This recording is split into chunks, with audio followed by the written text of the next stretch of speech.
Hello, and welcome to Anime Audio Commentary. Today I'll be commenting on episode 40 of Fullmetal Alchemist Brotherhood. If you'd like to watch along, then start watching now.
So last we left off, it would seem that Major General Armstrong has been recalled to Central briefly to see if they can sort of suss out what's going on. Some people seem to be of the impression that she had definitely done something regarding General Raven's disappearance, but, nobody really has proof yet. It's all conjecture.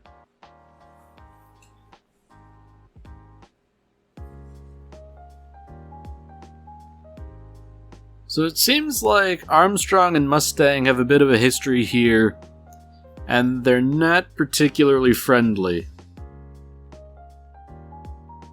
But at the same time, considering that she's on business here with the Führer, I think it can be taken as read that the two of them are essentially on the same side here.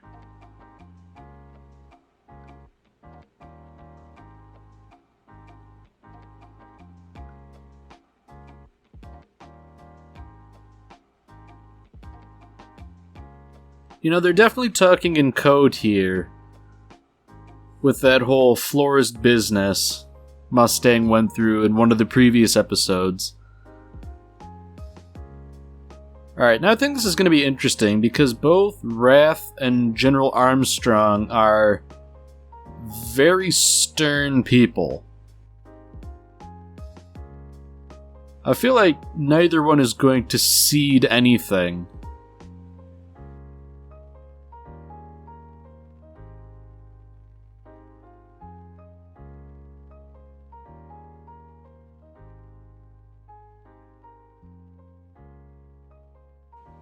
Alright, so Armstrong's playing an interesting angle here. Raven was talkative and loose-lipped, so, I killed him because you don't need someone so unreliable. With the tacit subtext being, so pick me instead. I mean, she obviously doesn't intend to truly take part in this whole thing. But that's sort of like the lip service she's giving, I want to take his place at the table, as it were. Alright, so it seems to have worked. General Armstrong has now taken General Raven's place, but at the same time, Fort Briggs is now going to fall immediately under the control of the Führer's men. Which is definitely not good, considering how they want to carve what I think they referred to as a crest of blood which is to say they want to cause a massacre. I mean, I guess the good thing is that the troops at Briggs are aware, they won't just be led into a slaughter mindlessly. They'll at least put up a fight, so, any surprise attacks here wouldn't go off entirely without a hitch.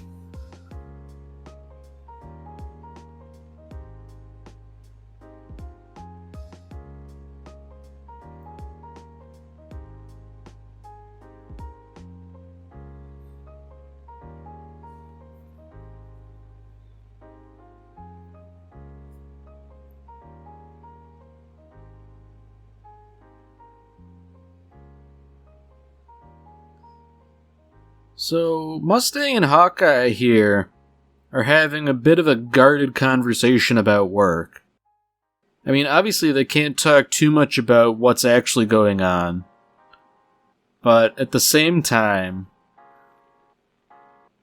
they're sort of saying things without saying them outright, talking in code.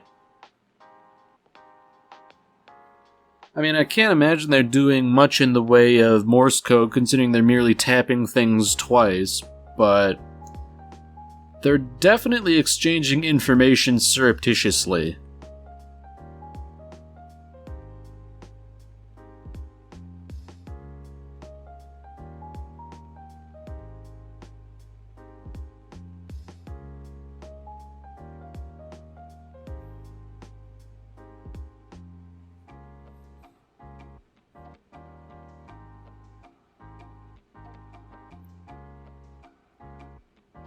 Oh dear.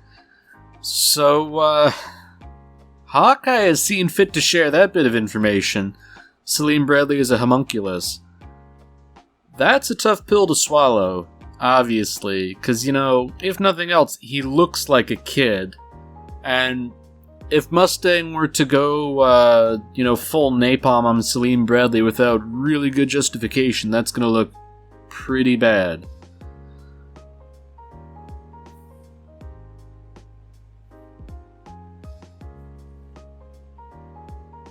Alright, so now it seems like we're getting a nifty little flashback. Whether this is father in his youth or Hohenheim, it's not clear.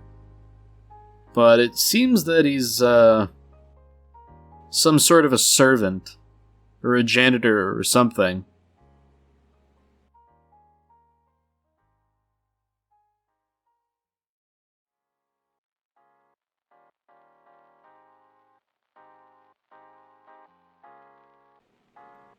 So this is an interesting little exchange here between the man and the little... I almost want to call it a soot sprite from Spirited Away. The little creature in the flask.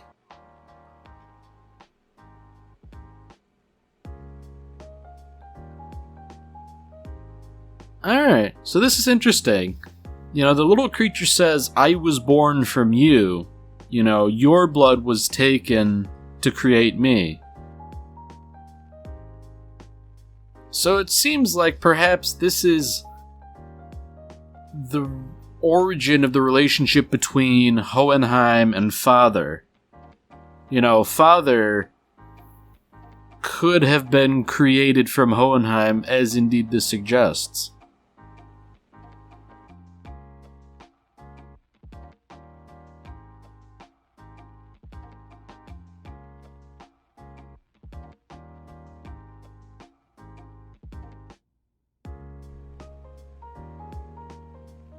So there we have it.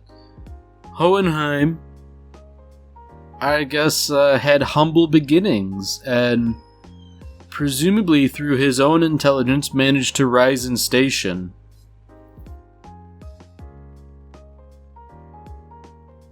I find it interesting that it's the little creature in the flask that's sort of, giving him the idea that he can have more in life. You don't just have to be a slave. You can learn, you can do things, and sort of like the foundation of that is reading and writing.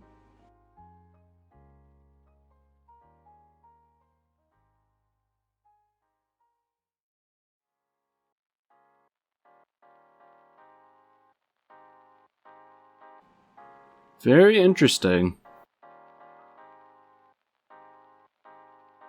So it would seem as though this creature is the very first homunculus, and sort of with his tutelage, I guess, Hohenheim sort of progressed in life, reading, writing, learning, eventually learning alchemy.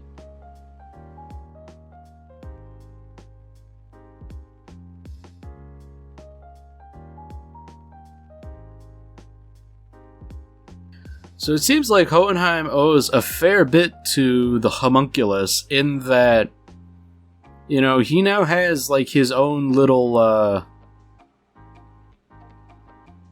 I guess you'd call it a trade.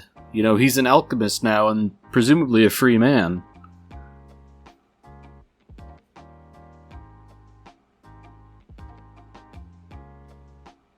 It's interesting that even back then, Hohenheim is sort of, I guess, warm to the idea of having a family. And what we've seen of him later, he doesn't really act like it, which is interesting, but I suppose that's because of whatever events happened in the intervening years.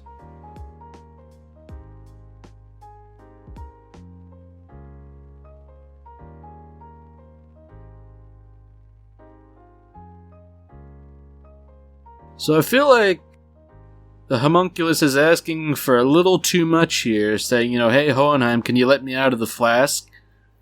I feel like that's, not a good idea.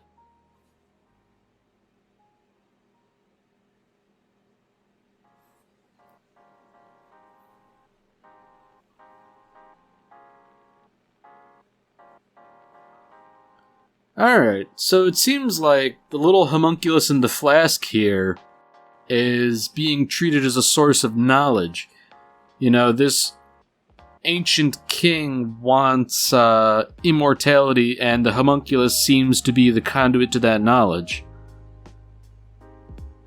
I think that devious grin means he's trustworthy. Surely he wouldn't do anything bad, right?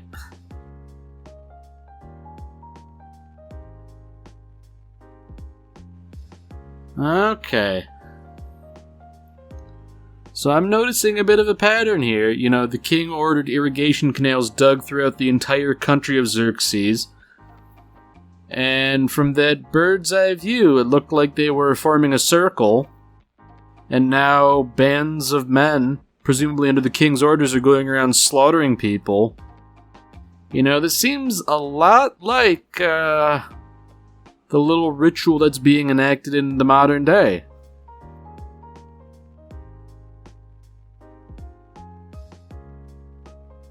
So, this whole thing begs the question, if the king of Xerxes did this way back when, then, what was the outcome? Did this happen before the fall of Xerxes, or did the fall of Xerxes interrupt it? What's the deal here? Because surely this all fits together somehow. The only question is precisely how.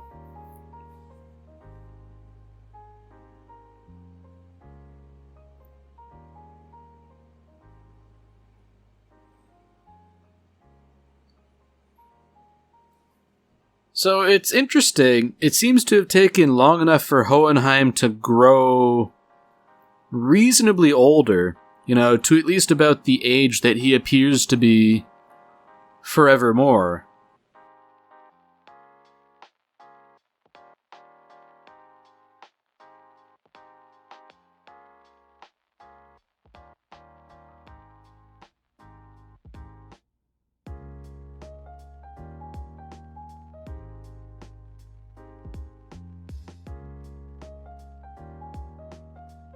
So I find it interesting that Hohenheim is just sort of like a passive observer to this whole thing. It's like, the king's going to gain immortality. No one thought this was possible. This is going to be a real cool thing. Especially if he's a good king. But, despite this being a ritual for immortality, it really does seem to be, one, kind of spooky, and two, similar to how human transmutation looks.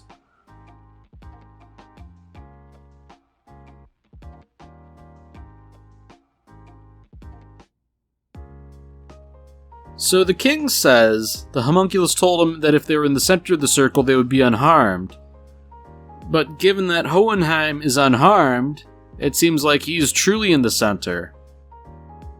You know, it's not clear whether they need to be in the exact center if there's like some small radius that constitutes the center, so therefore multiple people can benefit from it.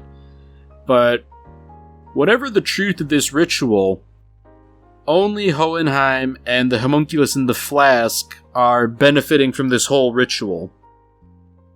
You know, that's rather unfortunate, because, you know, Hohenheim didn't really consent to this atrocity, and I feel like the king might not have done this had he known either. You know, if this will wipe out the entirety of your country, but you get to live forever, is it worth it? I mean, it is if you're a bad king, perhaps.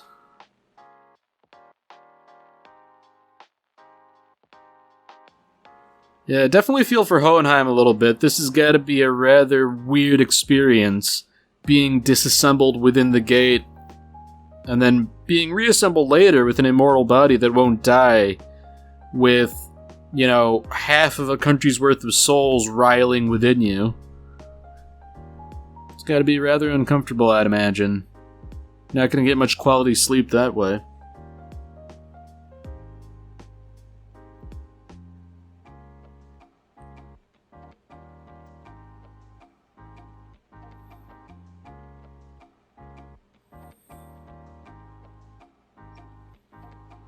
You know, something I do find interesting is that despite however much time has passed between now and the present day, Hohenheim hasn't really changed much about his appearance aside from the clothes he wears.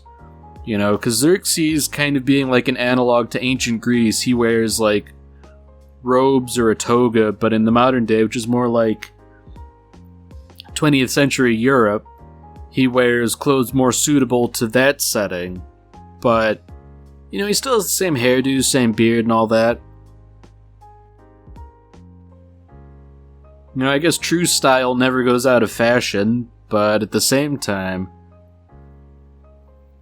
you know, there's room for a little change, you know. You could always get a different haircut.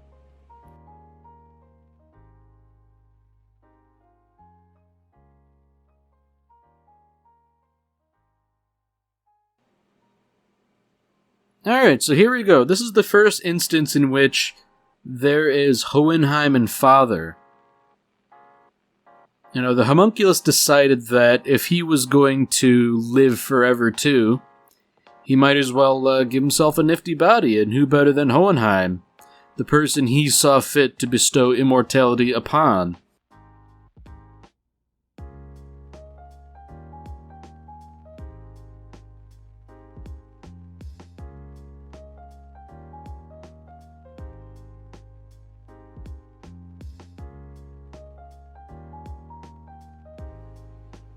You know, I think it's nice that Hohenheim is rather horrified by all of this, rather than delighted at being immortal. I mean, I guess it's pretty easy to be horrified considering that he is now full of wailing, trapped souls, and if he really focuses, he can hear all of them.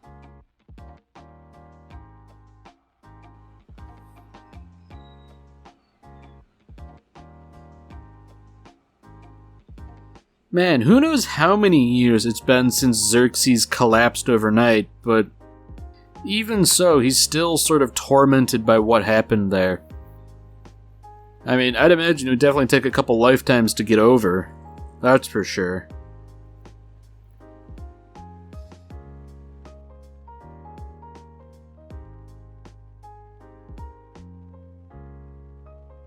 So this is interesting in a way. Hohenheim and Izumi sort of running into each other and getting on like old friends.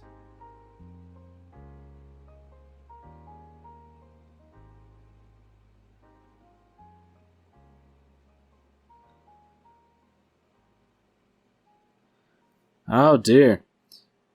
So Hohenheim knows what's going on. You know, he's had however many lifetimes to accrue medical knowledge. He obviously knows what's up here if he doesn't necessarily know the cause. Oh, I take that back. You know, he knows. He knows that she has seen the truth, and as a result, she's lost a couple organs here and there.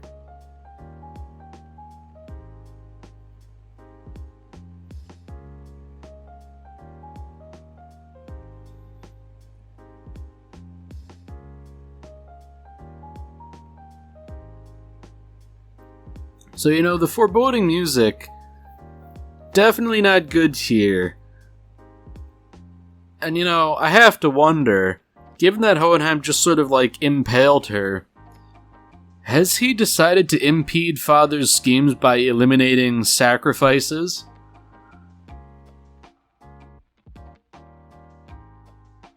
Izumi's husband certainly seems to think that this might be the case, but, you know, it's not exactly true. Whatever Hohenheim did, he seems to have helped, even if his method looks, rather harmful.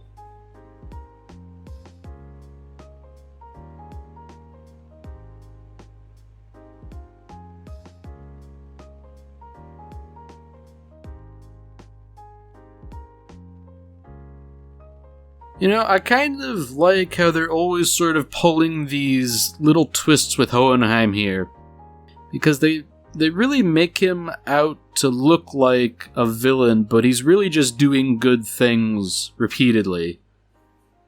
You know, they always try and make you second guess him.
So just to tie everything together, you know, we're talking about the Philosopher's Stone a little bit.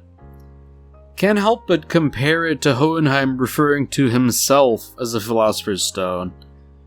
And I guess considering how packed full of souls he is, he's kind of correct.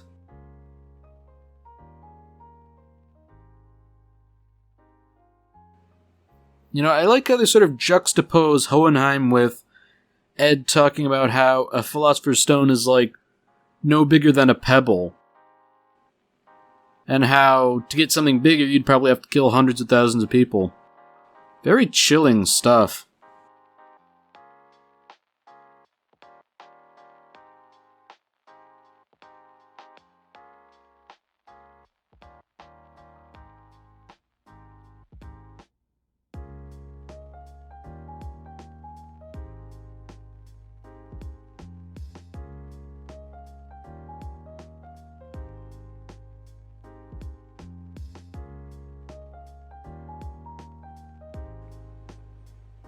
Alright, well that's it for this episode. If you've enjoyed it, then by all means, tune in for the next one. See you, Space Cowboy.